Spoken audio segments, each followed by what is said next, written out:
जय श्री राम बच्चों। आज हम वृत्त चैप्टर पढ़ेंगे 10.1। किसी भी वृत्त में उसके परिधि पर यदि स्पर्श रेखा खींचें तो उसकी संख्या 1 होती है, लेकिन अगर किसी वृत्त के बाह्य बिंदु से स्पर्श रेखा खींचें, 2 स्पर्श रेखाएं खींची जा सकती हैं, और अगर उसके सेंटर से उसके स्पर्श बिंदु को मिलाएं तो 90 डिग्री इधर, और उसके सेंटर से स्पर्श बिंदु मिलाएं तो 90 डिग्री इधर। अगर इस पॉइंट को ऐसे मिलाएं तो ये आपका राइट ट्राइंगल होता है। ये मान लीजिए P है, ये Q है, 90 अंश। और किसी वृत्त के को 2 बिंदु से काटने वाली रेखा खींचें तो उसको छेदक रेखा कहेंगे। छेदक रेखा कहेंगे। और ये 10.1 चैप्टर की पहली सवाल देखो। 10.1 में है, किसी वृत्त की कितनी स्पर्श रेखाएं खींच सकते हैं? किसी वृत्त की कितनी स्पर्श रेखाएं खींच सकते हैं? इस पॉइंट से खींचेंगे तो 1 स्पर्श रेखा, इस पॉइंट से खींचेंगे तो ये स्पर्श रेखा, यहाँ से खींचेंगे तो ये स्पर्श रेखा। इस तरह से हम देखते हैं कि हम अनंत स्पर्श रेखा खींच सकते हैं, अर्थात अनंत स्पर्श रेखा, अनंत स्पर्श रेखा खींच सकते हैं।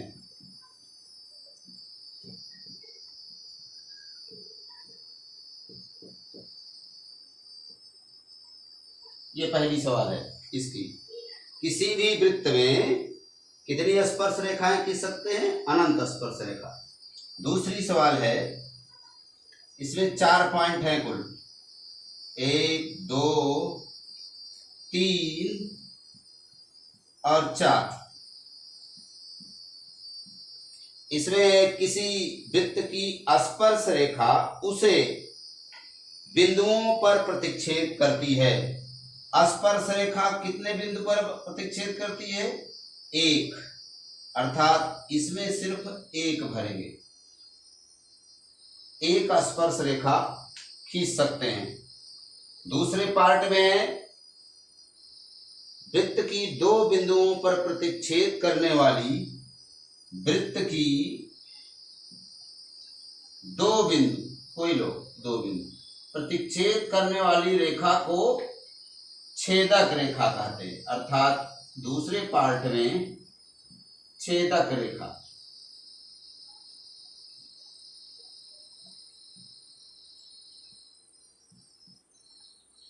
छेदक रेखा बनेगी। तीसरा पार्ट है, एक वृत्त की समांतर स्पर्श रेखाएं हो सकती हैं। यानी कोई एक रेखा स्पर्श रेखा खींचो और इसके अगर समांतर रेखा एक और खींचना चाहें तो सिर्फ एक ही और खींच पाएंगे, अर्थात इसमें 2 स्पर्श रेखा, समांतर 2 स्पर्श रेखा खींच सकते हैं। स्पर्श रेखा खींच सकते हैं।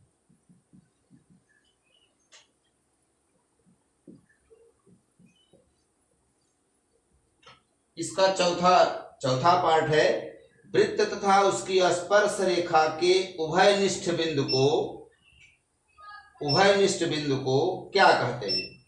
यानी वृत्त है, ये चौथा पार्ट आपका है, एक वृत्त है, एक स्पर्श रेखा है, इसको क्या कहते हैं? इसको आप कहेंगे स्पर्श बिंदु। स्पर्श बिंदु कहते हैं।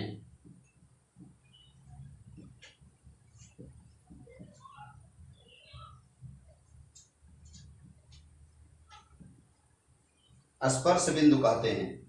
ये पहले वाले में देखो, एक ही वृत्त में कई स्पर्श रेखाएं खींची जा सकती है। वृत्त में अगर स्पर्श रेखा खींची गई है तो एक ही बिंदु पर काट रही है, या दो बिंदु से काटी जाए कोई रेखा खींची जाए तो छेदक रेखा हो जाएगी। और अगर वृत्त पर एक कोई स्पर्श रेखा है तो उसके समांतर केवल एक और स्पर्श रेखा खींचेंगे और वो दो स्पर्श रेखाएं हो जाएंगी जो कि समांतर हो जाती हैं, अर्थात समांतर दो स्पर्श रेखाएं खींची जा सकती हैं। और यदि कोई वृत्त है और उसमें एक स्पर्श रेखा खींचे तो उसके कटान बिंदु यानी जो कट रहा है उसको स्पर्श बिंदु कहते हैं।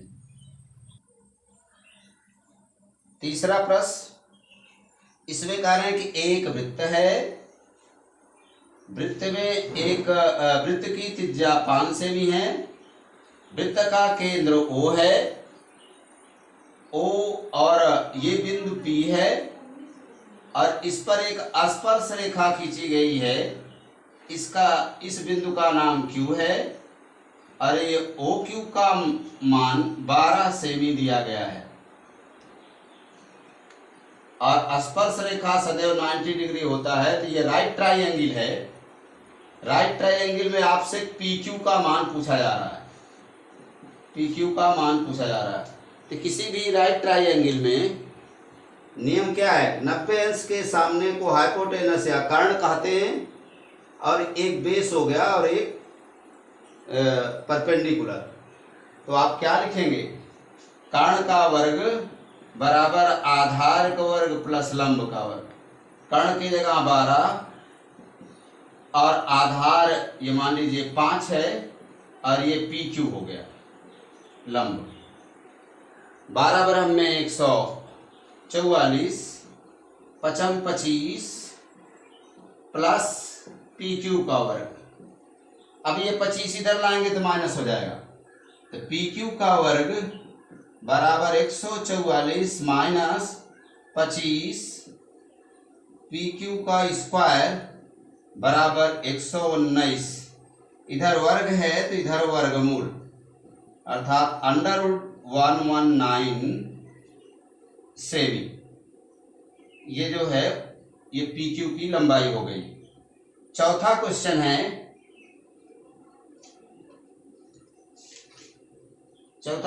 है, एक वृत्त खींचिए, एक वृत्त खींचिए, ये वृत्त हो गया।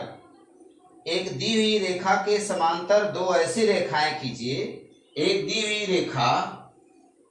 रेखा कोई है और इस पर ऐसे खींचिए कि एक जो इसके स्पर्श बिंदु से जाएगा ये स्पर्श रेखा होगी और एक जो दो बिंदु से जाएगा उसको प्रतिच्छेदी रेखा कहेंगे। और ये आपका जो है स्पर्श रेखा से खींचिए जो उनमें से एक स्पर्श रेखा हो। ये जो PQ है, ये मान लीजिए AB है, AB के समांतर PQ स्पर्श रेखा है और इधर CD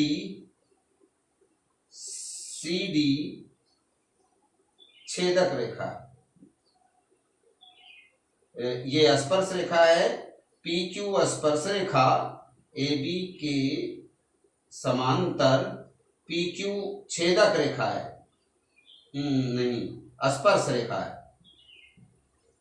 स्पर्श रेखा है और CD छेदक रेखा है।